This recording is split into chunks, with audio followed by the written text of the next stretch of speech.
Oh, hey, welcome to my car shop. I'm Mike and I'm your host. Today we are on our 1926 Oakland. My dad came over yesterday and took the car for a ride, and I was gone for about an hour with it. And when he came back, I noticed that there was an issue, and well, I don't have a tissue, but we got to fix it. Let's get into it.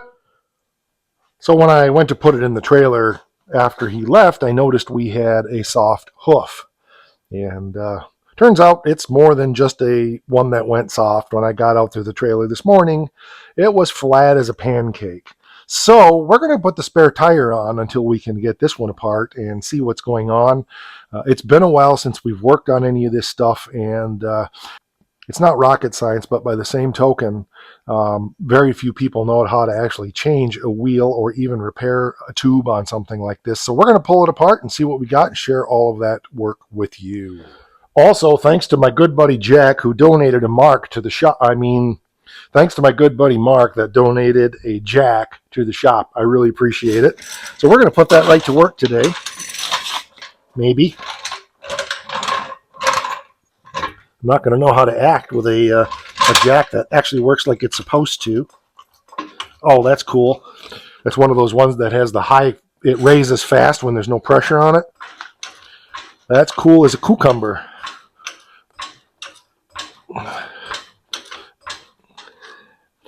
We should probably put a jack stand under there, but we're going to do the right thing and not do that because we're not going to be long.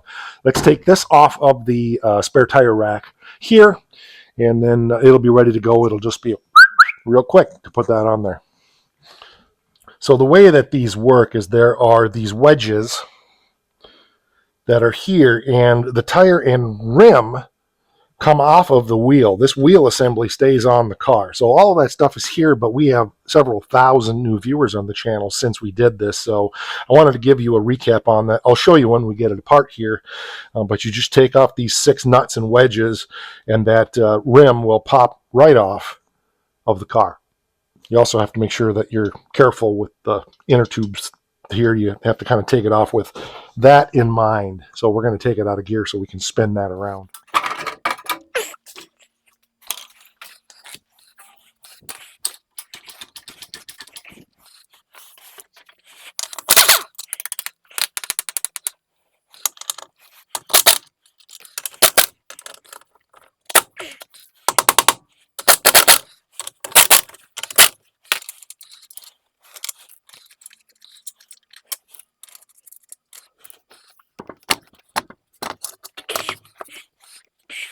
So then we have the wheel left here. So again, our valve stem is here. So the valve stem and the split rim connection is right there.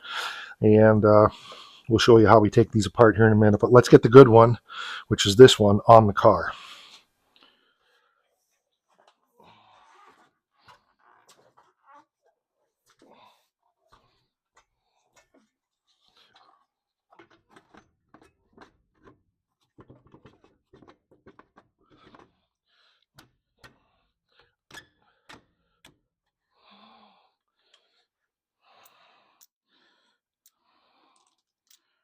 There's a step here for the rim, and then this goes against the wheel. So there's a difference on these between the wheel and the rim. They are not synonymous on these cars. The wheel is the part here with the spokes. The rim is the part that's with the tire. So today's day and age, we always use this stuff synonymously. You know, I need wheels, I need rims. Now, they're not really the same thing technically. On a modern car, it's all one piece. On antique stuff, that's not the case. That's on there. Now the car will have 4 good tires. So let's let this down. Whoa! It's out of gear.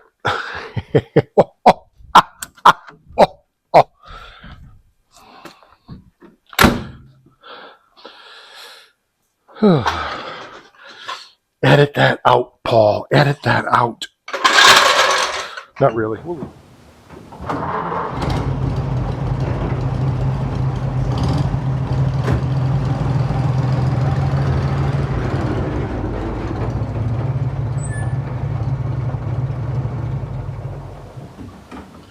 So then we need to pull the pin on the split rim, which is right here, that keeps that together. And then we've got our bead shrinker, I forget what it's called, rim stretcher, rim tool, anyway, to pull the rim together so that we can get it out of the tire. So we've got to make sure all the air's out, which it feels like it is for the most part. Guess we didn't break it. Get this clip out, which we're just about ready to do, and then start shrinking the rim to be able to get the rim out of the tire. Whew, it is warm today. This wasn't what I planned to be doing today, but it's got to be done if the car is going to go to Dad's next week, which it probably will be later in the week, if I can borrow my nephew's truck. So we may do an episode on that road trip, taking it over to him. Okay, good. We'll be able to use that key over again. Now I got to remember. Okay, yeah. So then when you pull this, you've got to put two of the forks over here and one here, because you can't pull on this side because of the way that this bead lock comes together, or this rim lock comes together. There's a pin on this side and it goes over it, so you can't pull on this side of the split rim. You've got to pull on this side to pull it off of that. So I'll get this set up. That'll take me a minute, and then we'll start pulling it. Okay, we've got her in there now, so it goes in here ish. We can probably spread that out just a little bit more here, and then here, and then we start cranking on this to pull the rim together. Let me get you set back up in the tripod, and we'll go take you through this so you can see how it works. But you can see we're starting to pull here. It's pulling that rim lock over that pin. All right, we just need to make sure everything stays down in where it belongs to be, and then start pulling. There she goes. And what happens? Oh, it's just the rim it popped inside of itself, that's all. So no big deal, but we got a job of work to pull her here yet. Now we don't want to get too carried away with it like that, but I think we'll be able to pull it out of there now. Sometimes once you get it broken down like this, it's best to rotate this tool. Let me go get my tire tools, and we'll see if we can get it out of there. If not, we'll have to rotate the tool. You don't want to pull this too much, because you can actually bend the rim, and it makes it really a pain in the butt to try to put it back together again. But this tool not only stretches or pulls the rim, it also will stretch it. So because it can press as well as pull. So that's the way when we put it together, you'll see that. But I think we're okay. It looks like it's coming apart all right. Yep, I think we're okay. This is one of those instances when a tire machine would do you no good. And I almost would bet that if I took this to a tire shop locally, nobody would even know how to do this. This is pretty old school stuff here. I mean, it's wooden wheel stuff. On steel wheels, they didn't have this. So, okay, let's see. How do we want to do this? We need to get the next part off. Let's come back over here, I guess, where it's our loosest. Let's get the tube out of there first, and that way that will be out of the way. Actually, we don't even need to take the tire all the way off, now that I think about it. I do need to look and see, right? Is that a rock, or is that something stuck in that tire? Let me find something to see. Can't find my needle nose, but these will probably work. Nope, that's just a rock. Okay. What's we got? Another rock. Yep. Looks like another rock. Yep. Oh, there we go. Is that it, or is that another rock? Nope, I don't think that's a rock. I think that's nope, that's a rock. Well, what the heck got us? Maybe it hit something and it didn't stay. We'll check the inside of that tire real good. But let's see where the hole is first. So our tube is there. Okay. I need to take the valve stem out of this thing, and that'll allow the tube to collapse more.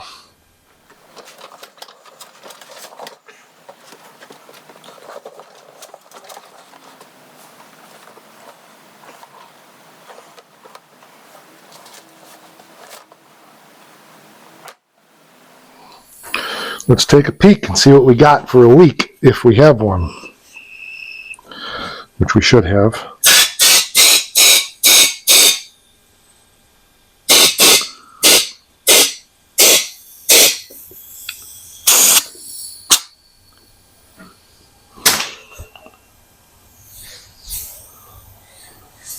Right there.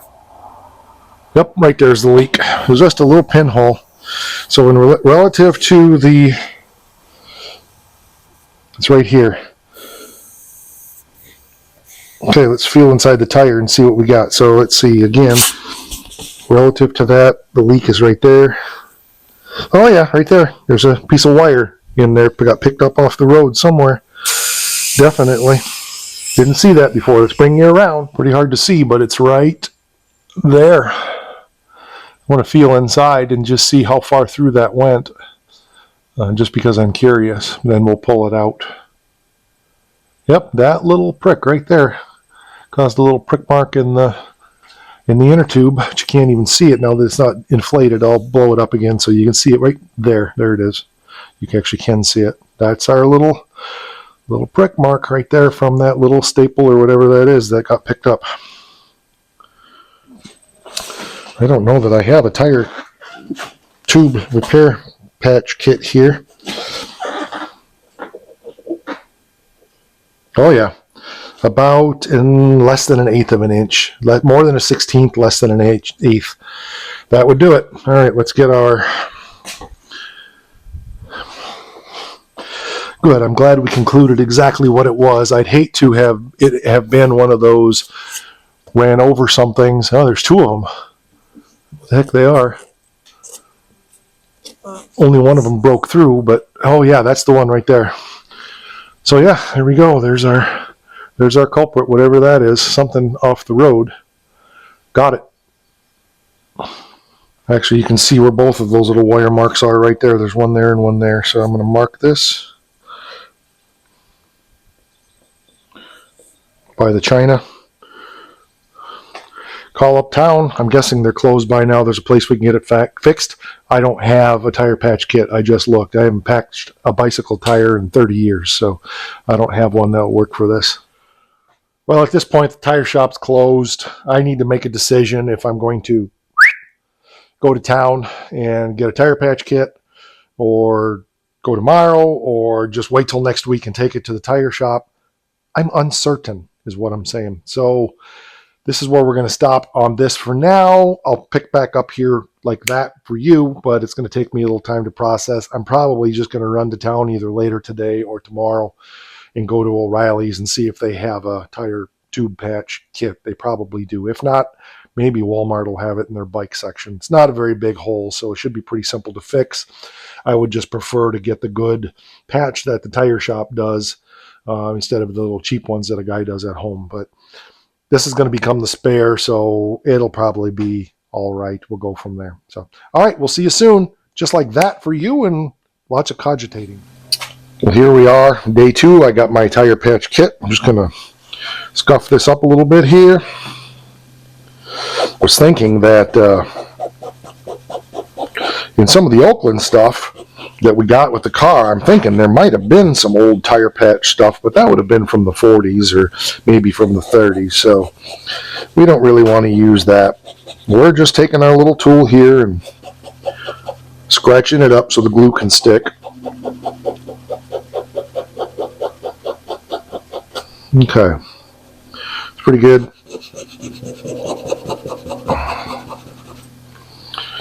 Okay, put that over here like so. Then we'll take our glue. I'm going to find the hole again. There they are right there.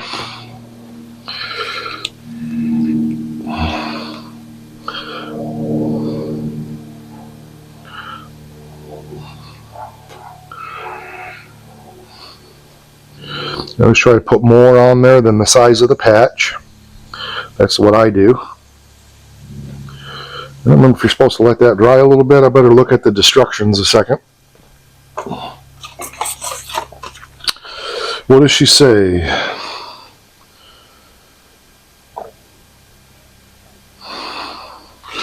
You're supposed to work it in and scrape off any excess. So, okay. So there we go. And then it says, remove the foil backing from the patch without touching the sticky surface.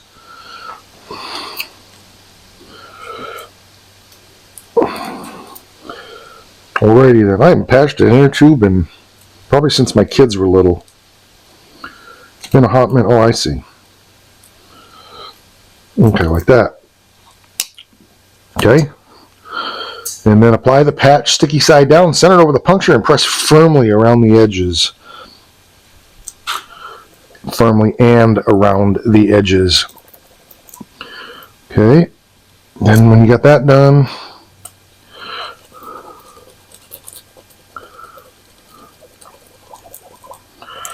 then you're supposed to take off this little clear plastic thing, if it'll come off, which it doesn't want to.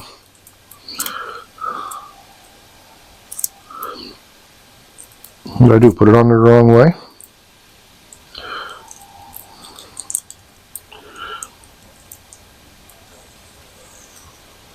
Nope, it just doesn't want to come off. Not sure why.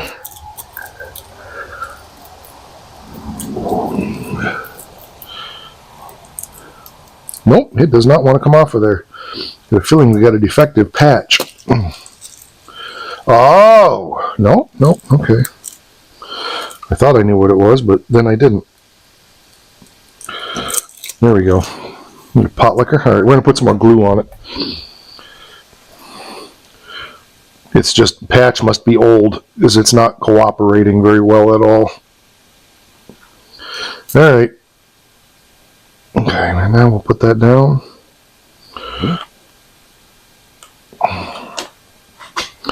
See the holes, make sure I got it in the right spot. Right there. All right, there we go.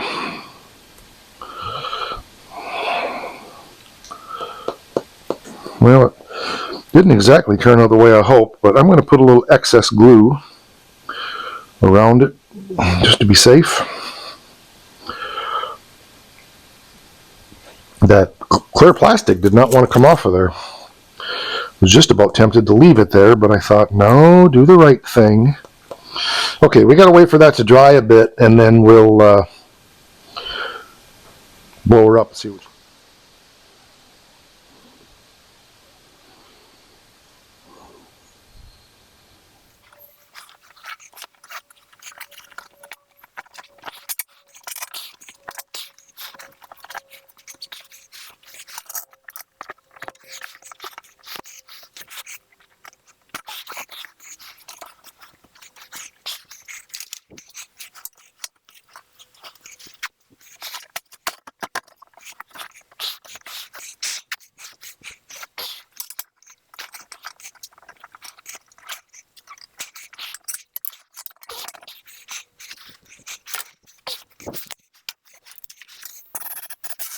I want to put my tool on there, wherever the heck I put that, just to be safe so the valve stem doesn't pull back through. Shouldn't be an issue, but you never know. Okay. Bottle gone tight, won't do it.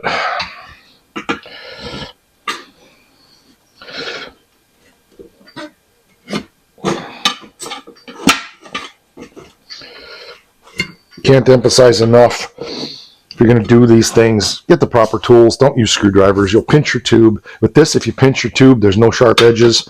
You'd have to be really, really out of control to pinch the tube and put a hole in it with this. So, of course, I've got a couple of them, which we're going to need here in just a minute or six. Probably, but maybe not. Maybe we got our room spread enough. We're going to be all right. Yep, I think we're going to be all right. Okay, we're in like Flynn. Now, let's get you up where you can see the tool. We've done this before, I know, but it's been a while, and there's, like I said, there's a couple thousand new viewers on the channel who haven't seen this, so I want you to see how you put these things back together again. All right, so first thing we'll do is we will loosen our tool to let the rim start coming back, making sure our valve stem is centered. This was the tool that I put on here just to hold that. It's for actually pulling stems on tubeless, but I like using it for that as well. Okay, so we gotta get our little hooker off. And then, like I said, this is also a tool that pushes, right? So what we're trying to do here, the theory is to get this so that this is pushing and this can pop in place. So, okay, whoop, I'm pulling, I'm not pushing. There we go. Okay, there she goes. And you can see now our rim is kind of popping around, coming in, coming in. See how this is coming in over here? You're going to need just a little crystal blue persuasion, I think. Let me get a pounder, and we'll be right back. Oh, there's one right here. Never mind. Don't need to go away. Don't need to go away mad. I just need to go away.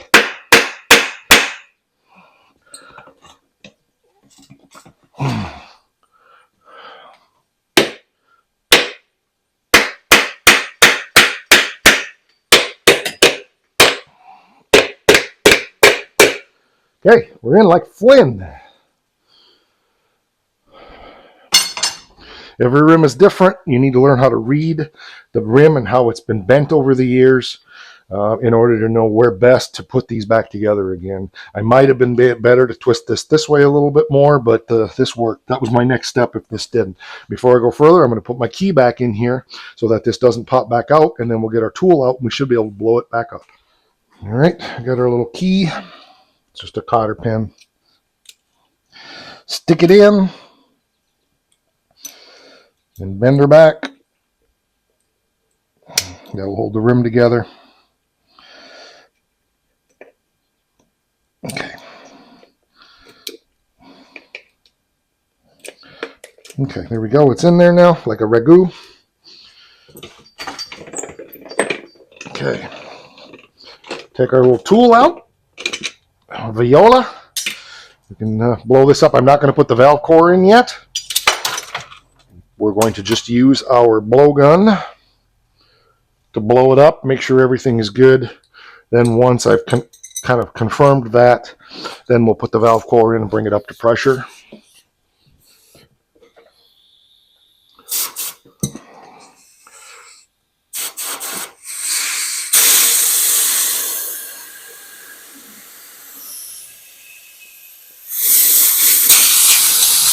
Yep, seat it all the way around.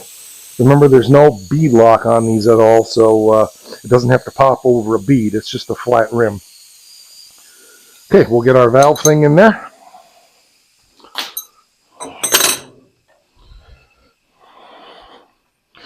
We'll get it pumped up and get it up to pressure. And then be able to put her back on the back of the car. Okay. Hopefully, we're good to go. Oh, let's see. What do we need? We need to feel the need for speed.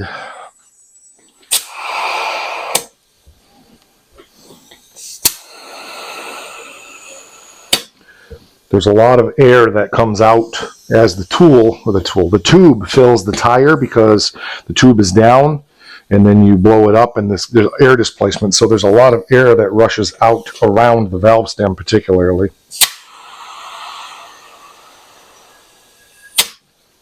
So I try to, what do I want to say? I try to not, I can hear it coming out. So I try to make sure that there's plenty of time for that to come out, because what will happen is you inflate this too fast, and then it takes a while for that air pockets to come out, and then the tire's good, but then it's flat and you think you might have a problem. I actually put a little too much air in it. So I'm going to, because remember, it's a pocket of air that holds the tire.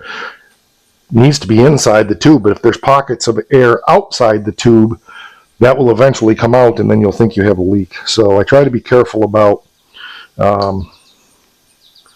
just making sure that I give that plenty of time for that to come out.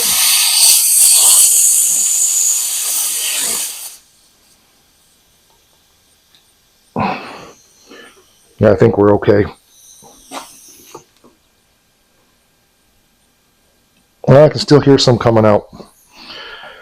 Give it a minute, and then it's just a me thing. Probably don't need to do it, but in an hour or two, it will all be out, and you just put more air in it. But I just like to be done with it when I'm done with it, because then I'm done with it. Okay, we got her up to 30 psi. Double check it. Yep, 30. Right on the button. I realized that the silver cap that was on here, valve cap, I think I laid it on the running board of the Oakland. And I took it for a drive last night. I hope it's still on there. So I guess I'll go find that. We'll get it on there, and then we'll take this over and get it put back on the back of the car, because it is now our spare tire, because I'm not jacking the car up again and switching it. All right, let's go out and take a look. Everything should be good. Never did find the silver cap, so I grabbed one off of the mullet and threw on there for now. I'm guessing it's down the road, and I'm certainly not going driving around looking for a 10-cent valve cap. So I put a black plastic one on there. It'll be fine. Let's get you spun around here. There we go. She's all back together again. There's a gap here in that for where that rim lock is, so it slips over that. Our valve core's there. Everything is just copacetic. So we'll check that tire in a day or two, but this car should be ready to go to Dad's. Except I got to get all of these up here. Our new kitchen cabinets are stored in here. Half of them, the other half are at my office. So I got to get those out of here before I can take a road trip. So that's going to be a job of work. Well, that's a good job done. Wasn't one I was expecting to do, but it's good content to share with you guys. Not many people know how to do these wheels, and I think just for passing this down for posterity, even though we have another episode on the channel about it, like I said, there's so many new viewers on the channel. I thought it was worth revisiting some of this stuff for you, because it's the main reason I do this is obviously for some income, but also just to share my lifetime of skills and knowledge with you, and be able to pass it down to my kids and also to anybody else that's interested in learning. So thanks for being here. Probably we'll do an episode when we take that to Dad. That seems like that might be fun. We haven't done a road trip like that in a while. So he only lives an hour from here, but we'll go from there. So, all right, I appreciate you being here. It's hot. I'm soaked with sweat, and we'll just catch you on the next one. Oh, yeah, it's important. Rock!